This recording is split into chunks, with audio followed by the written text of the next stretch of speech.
Affidavit చూడండి, ఏం రాస్తాడో election లో, తన ఆస్తులేంటి, తన మీద ఉన్న నేరాలేంటి, తను ఎక్కడెక్కడ ఏమేం చేశాడు అనేది మొత్తం ఉంటుంది.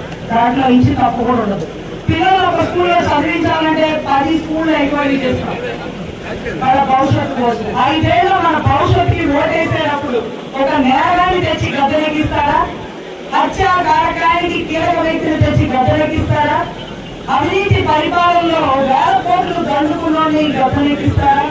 అదే ఈ కార్యక్రమం యాక్చువల్ గా మా పరిచయం, మిమ్మల్ని పరిచయం చేసుకోవడం కోసం మేము ఈ కార్యక్రమం ఏర్పాటు చేసుకోవడం జరిగిందండి. ఎంపీ గారు మీ అందరూ తెలుసు, నేను కొత్తగా రాజకీయాల్లోకి వచ్చి చంద్రబాబు నాయుడు గారు నాకు ఈ సీట్ని కేటాయించడం జరిగింది.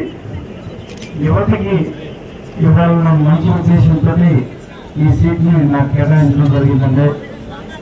జనసేన, బీజేపీ, టీడీపీ ఉమ్మడి అభ్యర్థిగా నాకు ఈ సీటు కేటాయించిన చంద్రబాబు నాయుడు గారికి, అట్లనే ఈ సీటుని నాకు కేటాయించినందుకు ఆ ఉద్దేశాన్ని బలపరిచిన శ్రీధర్ గారికి నా ధన్యవాదాలు.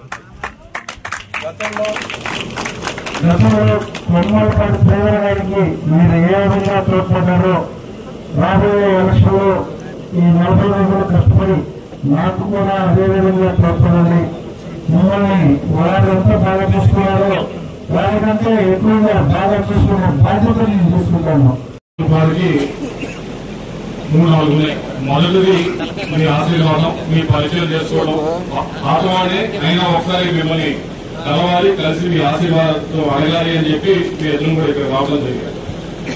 రెండో కాలంలో ఇంకొక 40-45 రోజులు జరిగింది. ఈ 40 రోజులు మనం ఏం చేయాలని చెప్పడానికి ఇప్పటిదాకా కష్టపడడం, మళ్ళీ ఈ 40 రోజులు ఏం చేయాలని మీరు అంతా అడగచ్చు. మిమ్మల్ని అందరికీ కోరేది ఒకటే, మరొకసారి మీ చేతిలో పెట్టారు పాంప్లెట్. ఆ పాంప్లెట్ తీసుకుని మరొకసారి మిమ్మల్ని రిక్వెస్ట్ చేసేది ఏంటంటే, మీ ఎమ్మెల్యే గారు ఇచ్చిన మేనిఫెస్టో ఉంది,